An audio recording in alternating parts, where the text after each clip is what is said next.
Claire Rafferty is a former England international and Chelsea footballer who made over 100 appearances in the FA Women's Super League. She's now helping launch the Missing Shirt, the first ever retro England kit made specifically for women. And Claire is joining us just now. How are you today? Hello, I'm good, thank you. How are you doing? I'm excellent, thanks.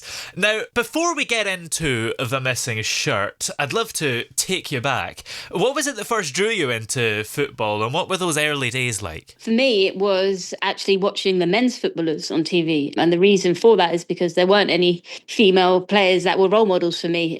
Very much driven by my brother. He wanted someone to go in goal in the garden. And in the end, I ended up chucking him in goal and me being out on pitch in the garden, which was my Wembley for the majority of my youth. I remember running up the steps into the garden thinking one day, hopefully I can be a footballer. But actually, it was more a dream that I didn't think was possible, and it ended out really well. And you've had such an incredible career, especially with Chelsea, over 100 appearances there. So what do you remember most fondly about that period? When I first joined Chelsea, it was prior to Emma Hayes coming in. So it was great timing when she did eventually come in and change the whole dynamics of that team. She removed quite a lot of players in terms of the level of the talent. It wasn't quite there. So that ruthlessness that she implemented into the side led us to all the victories that we had over the years. So 2015, the first ever FA Cup, first ever league win for Chelsea. And then the rest is history in terms of the amount of trophies and the way that Chelsea have dominated. I'm just really happy to have played a part in that. And you've represented your country, not just England, but also Great Britain at the Olympics, which must have been pretty surreal. So what's that moment like when you're stepping out onto the pitch to represent your country? I mean, do you treat it just like any other game, or is it maybe more exciting or a bigger sort of burden to carry? I think it's a combination of everything. You have that excitement, the anticipation, the added pressure as well of representing your country, but also at the same time, it's the pinnacle. So you almost feel like you deserve to be there. And yeah, I tried as much as possible to enjoy those moments. Can't say my nerves didn't get the better of me in some occasions, playing in front of some incredible crowds, especially in the likes of the 2015 World Cup. But yeah, very special moments and ones that I treasure forever. And in particular, obviously, the Olympics as well. Home Olympics in 2012, playing in front of a sold out Wembley Stadium was an incredible moment for sure. Absolutely. Now, you're helping to launch the Missing Shirt, which is the first ever retro England women's kit. Can you just talk us through the idea of it? Because this actually really shocked me, to be honest, that the kits weren't made specifically for women. They were just sort of hand-me-downs for men. Yeah, exactly that. Shockingly, up until 2019, we had to Wow. play in men's kits. So from the first Euros back in 1984, all the way throughout that period, we were playing in kits that were not made for us. That just makes you feel like you're an afterthought. And ultimately, the kits were oversized, uncomfortable, and not made for the best performance for a women's footballer.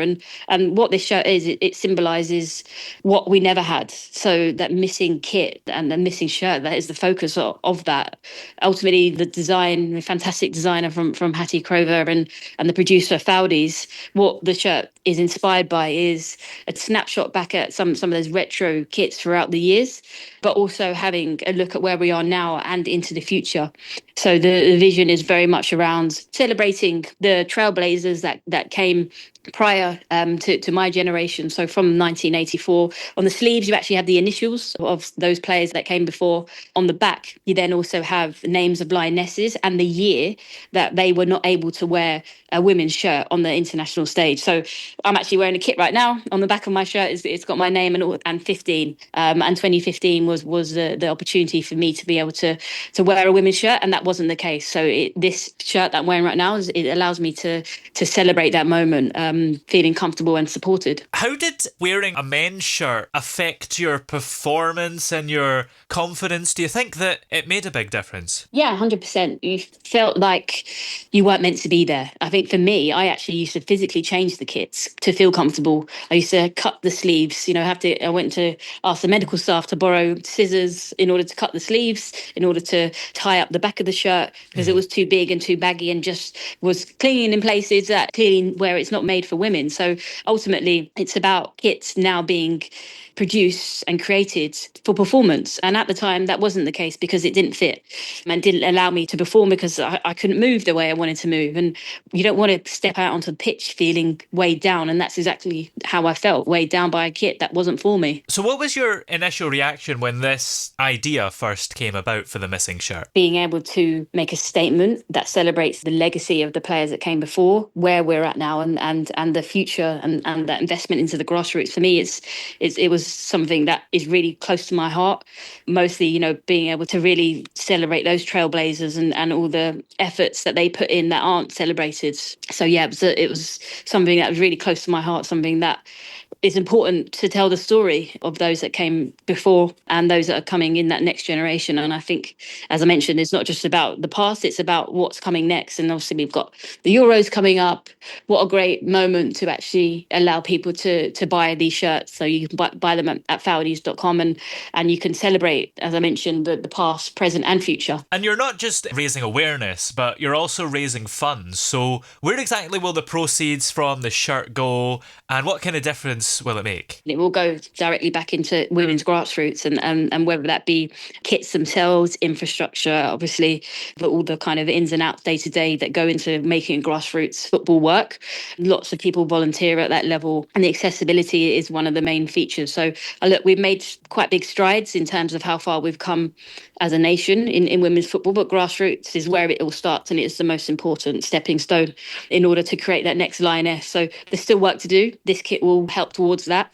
But yeah, it is obviously around the investment, access, kit, everything matters. So ultimately, this shirt is a starting point in that essence, with the focus on being seen, valued and belonging in the game. And when you see today's lionesses walk out in fitted, bespoke kits, does it feel like a full circle moment for you? Yeah, it's amazing to see that. It's such a small detail that people probably won't even realise the transition over the period. But when you compare just 6-7 years ago, Yeah. you put the players up against each other, you'll see how ill-fitting the kits are. And I think, it helps the success of the Lionesses.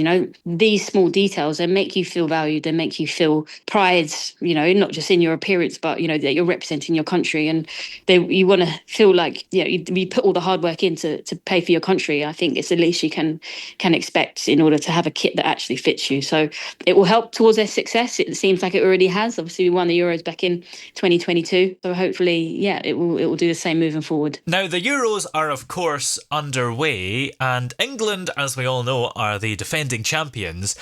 How do you rate their chances for this year? Yeah, it's going to be a difficult one. They're in a really, really tough group, facing France and the Netherlands and Wales as well. So very different opponents, but equally tricky to overcome. So I think it's going to be one game at a time. I know that sounds football cliche, but look, I think it's going to be tricky for them to go back and win the trophy again. I think Spain are very strong, and then we've got the likes of Germany as well and France that are in England's group. So I'm hoping for another final. Whether we've got enough to beat Spain or whoever they face in the final is something to be seen. So, but I'm positive. Hopefully they prove me wrong and they can just go and win it easily. Absolutely. And what would your advice be to the squad right now? I think it would be to focus on themselves, stop listening or turn your phone off. Don't listen to the outside noise, because there will be a lot of conversation about the pressure of winning before. Obviously, players that were not selected or have retired, the experience that they're now missing.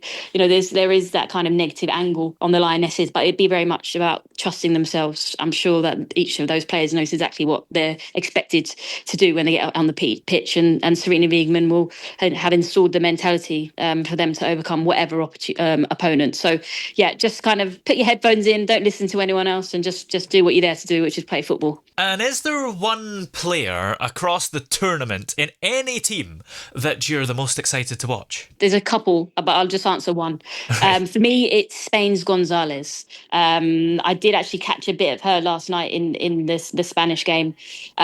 She is kind of like a poacher, slightly different to the way that Spain typically play, staying higher up the pitch. In terms of England, for me, Lauren James is always an exciting one to watch as well. So both of those are going to be battling, I'm sure, for top goal scorer or something along those lines. Well, where are we able to get the missing shirt? It's available for pre-sale from today, right? Yes, so you can buy the shirt from Fowdies.com. So you can go onto the website.